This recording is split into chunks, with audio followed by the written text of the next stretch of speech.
ईश्वर ने ऐसे कई पवित्र काम के लिए मुझे चुना है। जब हिंदुस्तान की संसद आधी आबादी को पूरा अधिकार देने के लिए एक पैर पर खड़ी थी, जब नारी शक्ति वंदन अधिनियम के जरिए 33% महिलाओं का संसद में अभिनंदन करने की प्रस्तावना लिखी जा रही थी, इसका आरंभ हम इस महत्वपूर्ण निर्णय से करने जा रहे हैं। नारी शक्ति वंदन अधिनियम, इसके माध्यम से हमारा लोकतंत्र और मजबूत होगा। सत्ता पक्ष और विपक्ष भारतीय महिलाओं के पक्ष में समानांतर खड़ा था।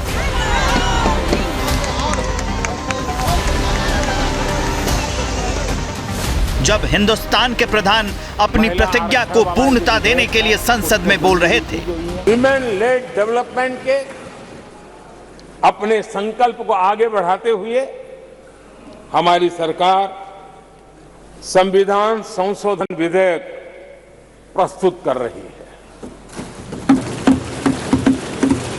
इस विधेयक का लक्ष्य लोकसभा और विधानसभाओं में महिलाओं की भागीदारी का विस्तार करने का है। कमोबेश उसी वक्त सरहद पार जिन्ना के मुल्क में महिलाओं के अधिकार को शूली पर टांगने के लिए वहां के प्रधानमंत्री फरमान जारी कर रहे थे। जिस बेटी ने पाकिस्तान का मान बढ़ाया है, उससे किनारा किया जा रहा था। एरिका रॉबिन नाम है उस पाकिस्तानी लड़की का जो मिस यूनिवर्स की रेस में शामिल हुई है पाकिस्तान की ओर से।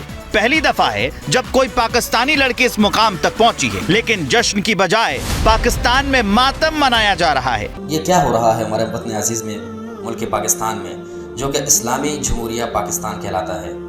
इस्लाम के नाम पर बनने वाले मुल्क को क्या अब तवाइफें रिप्रेजेंट करेगी? क्या हमारे पास कोई और ऐसा आदमी नहीं है जो पाकिस्तान को रिप्रेजेंट कर सके?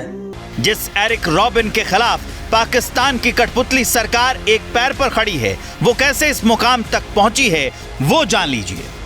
14 सितंबर 1999 को एरिका का जन्म पाकिस्तान के कराची में एक ईसाई परिवार में हुआ। 2020 से वो मॉडलिंग कर रही हैं। मालदीव में इससे जुड़ी प्रतियोगिता हुई। इसमें एरिका को मिस यूनिवर्स पाकिस्तान का ताज पहनाया गया। कराची की रहने वाली 24 साल की एरिका रॉबिन 72वें ग्लोबल मिस यूनिवर्स पेजेंट में हिस्सा लेंगी। ये प्रतियोगिता नवंबर में इसी साल अल सल्वाडोर में आयोजित होगी। मगर जिस बेटी ने इतिहास में पहली दफा पाकिस्तान को यहाँ तक पहुँचाया, वही बच्ची पाकिस्तान के मंत्री, संतरी, प्रधानमंत्री से लेकर वहाँ के कठमुल्लाओं की आंखों में गड़ रही है।